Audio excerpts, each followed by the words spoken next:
Hi friends, welcome back to another video. ഇന്ന് നമ്മൾ ചെയ്യാൻ പോകുന്നത് ഒരു കിടിലൻ പരീക്ഷണമാണ്. ഒരു പെൻസിൽ ലെഡ് എടുത്ത് ബാറ്ററിയിൽ കണക്ട് ചെയ്താൽ എന്ത് സംഭവിക്കും? ദേ കണ്ടില്ലേ, ലെഡ് ഒരു ബൾബ് പോലെ ചുവന്ന തൊടുത്ത് കത്തുകയാണ്.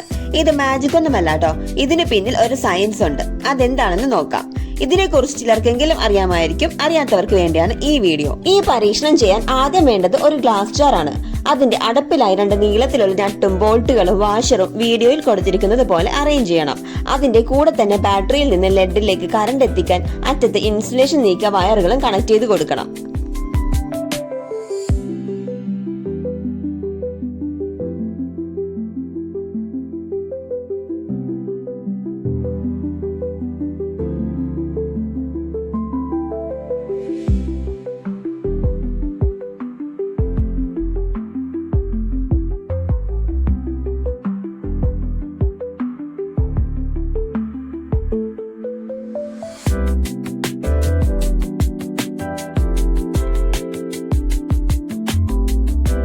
വൈദ്യുതി നൽകാൻ 12 വോൾട്ടിന്റെ ബാറ്ററിയാണ് എടുക്കുന്നത്.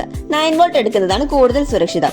ഇനി വേണ്ടത് പെൻസിൽ ലെഡ് ആണ്. ഇത് ലൈറ്റ് ബൾബിന്റെ ഫിലമെന്റ് ആയി പ്രവർത്തിക്കും. കുറഞ്ഞത് 0.5 mm അല്ലെങ്കിൽ 0.7 mm കനമുള്ള ലെഡ് ആണ് നല്ലത്. ഇനി ഗ്ലാസ് ജാറിന്റെ ഉള്ളിൽ ഓക്സിജൻ റിമൂവ് ചെയ്യാനായി മെഴുകുതിരി കൂടി ആവശ്യമുണ്ട്. തീപ്പെട്ടിയോ ലൈറ്റർ ഉപയോഗിച്ച് മെഴുകുതിരി കത്തിക്കാം. ഇത്രയും സാധനങ്ങൾ ഒരുമിച്ച് വെച്ചതിന് ശേഷം വേണം പരീക്ഷണം ആരംഭിക്കാൻ. നമ്മൾ സാധാരണ പെൻസിൽ ലെഡ് എന്ന് വിളിക്കുന്നത് യഥാർത്ഥത്തിൽ ലെഡ് അല്ല. ഇത് ഗ്രാഫൈറ്റ് എന്ന കാർബണിന്റെ ഒരു രൂപമാണ്. കളിമണ്ണും ഗ്രാഫൈറ്റും ചേർത്താണ് പെൻസിൽ ലെഡ് ഉണ്ടാക്കുന്നത്. ഗ്രാഫൈറ്റ് വൈദ്യുതിയെ കടത്തിവിടും, അതുകൊണ്ട് ഇതൊരു കണ്ടക്ടർ ആണ്. എന്നാൽ ചെമ്പ് പോലുള്ള ലോഹങ്ങളെ അപേക്ഷിച്ച് ഗ്രാഫൈറ്റിന് വൈദ്യുതിയെ തടസ്സപ്പെടുത്താനുള്ള കഴിവ്, അതായത് റെസിസ്റ്റൻസ് വളരെ കൂടുതലാണ്.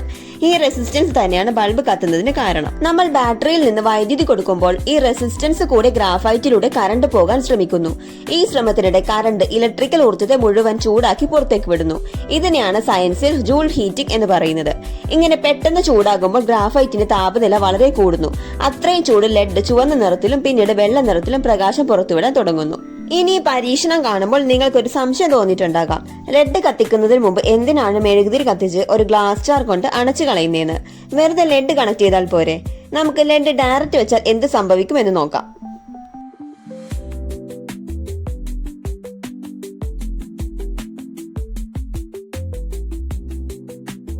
നമ്മുടെ ലെഡിന് തീരെ ഇഷ്ടമില്ലാത്ത ഒരാളാണ് ഓക്സിജൻ. ലെഡ് നന്നായി ചൂടാകുമ്പോൾ അത് ഓക്സിജനുമായി പ്രവർത്തിച്ച് പെട്ടെന്ന് കത്തിക്കരിഞ്ഞു പോകും. നമ്മുടെ പരീക്ഷണം ഒരു സെക്കൻഡ് കൊണ്ട് അവസാനിക്കുകയും ചെയ്യും. അപ്പോൾ ലെഡ് കൂടുതൽ നേരം കത്തണമെങ്കിൽ ഓക്സിജൻ ഒഴിവാക്കണം. ഇവിടെയാണ് മെഴുകുതിരിയുടെ റോള്. നമ്മൾ മെഴുകുതിരി കത്തിച്ച് ലെഡിന്റെ മുകളിൽ വെച്ച് ഒരു ഗ്ലാസ് ജാർ കൊണ്ട് മൂടുമ്പോൾ മെഴുകുതിരി കത്താനായി ആ ഒരു ജാറിന്റെ അകത്തെ ഓക്സിജൻ മുഴുവനായി ഉപയോഗിക്കും. ഓക്സിജൻ തീരുമ്പോഴാണ് മെഴുകുതിരി കെടുന്നത്. പിന്നെ അവിടെയുള്ളത് കാർബൺ ഡൈ ഓക്സൈഡും നൈട്രജനും ആണ്. ഈ ഓക്സിജൻ കുറഞ്ഞ അന്തരീക്ഷത്തിലാണ് വൈദ്യുതി കണക്ട് ചെയ്യുന്നത്. ലെഡ് ചൂടായി പ്രകാശിക്കുകയും ഓക്സിജൻ ഇല്ലാത്തത് കൊണ്ട് കൂടുതൽ സമയം മിന്നി നിൽക്കുകയും ചെയ്യും. അപ്പോൾ പെൻസിൽ ലെഡ് എന്തുകൊണ്ടാണ് കത്തുന്നത് എന്ന ലളിതമായ ശാസ്ത്ര തത്വം നിങ്ങൾക്ക് മനസ്സിലായെന്ന് കരുതുന്നു. വീഡിയോ ഇഷ്ടമായെങ്കിൽ ലൈക്ക് ചെയ്യുക. ഇതുപോലത്തെ കൂടുതൽ ഇൻഫോർമേറ്റീവ് വീഡിയോസ് കാണാൻ ചാനൽ സബ്സ്ക്രൈബ് ചെയ്ത് അടുത്തുള്ള ബെൽ ബട്ടൺ കൂടി എനേബിൾ ചെയ്യുക. അടുത്ത വീഡിയോയിൽ കാണാം. ബൈ.